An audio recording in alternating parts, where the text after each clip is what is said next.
Mrs. Gandhi, how tense is the situation on your frontiers with Pakistan? It's very serious indeed. The two armies are confronting each other. And of course, shelling has been going on for quite some time, even before I left. Do you really think it's possible that Pakistan would attack India with their present internal situations? Well, when there is the sort of chaos which they obviously have, they may take desperate action and feel that an external enemy might unite some of the people there. What about you? Is there a situation in which you might attack Pakistan? Well, I hope not. India has always tried to be on the side of peace and negotiations and so on. But of course we can't endanger our security in any way. Do you frankly expect to see war with Pakistan soon? It does look to many people as if it's inevitable. I don't think one can really give an answer to a question of this kind. Because as I said, we are trying everything possible to prevent it. Why have you not felt able to agree, as the Pakistani president has, and he suggested it, that you should withdraw some troops from your frontiers?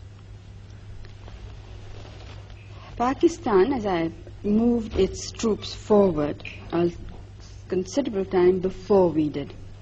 Now, while they were there on our border, nobody raised any question that this endangers peace, it endangers our country. Now, when we felt compelled in the interest of our defense, the whole world seems to have woken up. Now, it seems a very unrealistic situation to me. And as far as going back is concerned, our positions are much further back. I mean, we don't have a second line that could serve us should Pakistan decide to attack after all.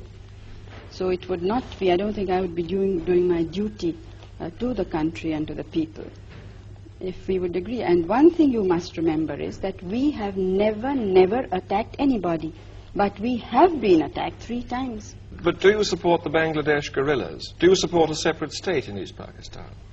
You see, it's not a question of supporting or not. The question is what is likely to happen.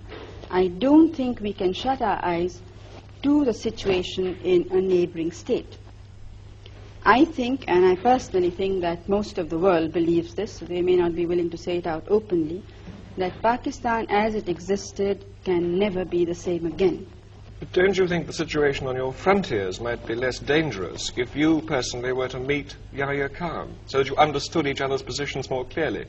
Have you read some of Yahya Khan, the president's speeches and interviews? Yes. Well, and do you still think it would serve a useful purpose? Maybe you would understand each other's positions on the frontier better. You'd understand why your troops are stationed there. No, I understand it perfectly well. There's absolutely no doubt in my mind. Our troops are stationed there because we were threatened by the military regime of Pakistan. In no uncertain words, there has been a situation of indirect aggression. And I don't think that you could point out to me any other head of government who in the present circumstances would have been so restrained, when the entire country is not restrained. I mean, it is great difficulty that we are holding the situation. And then what we get outside is to equate us with a government which has killed more than 1 million people, which has created conditions of barbarity which I don't think the world has very seldom seen. Perhaps against the Jews in Hitler's time, but I don't think in any other time of history has this sort of thing been witnessed. Do you see yourself somehow being drawn into this, being involved in this in some way that you might have to intervene in East Pakistan? Out of humanity, almost. Well, East Bengal is the affair of the leaders of East Bengal. Now, it's up to them what should happen there. Final question. The refugees are still coming over and you have this enormous problem in India. How much longer can you sustain this? Oh, we can't sustain it now longer.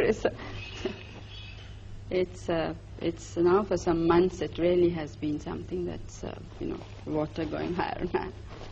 What are you going to do about it? Something will have to be done. One thing I must say, that I'm absolutely determined that all the refugees of all religions must go back. We are not going to absorb them in our population. Would you have necessarily put them back by force? Well, I'm not jumping bridges before I come to them, but I'm only sure of this, that they have to go back.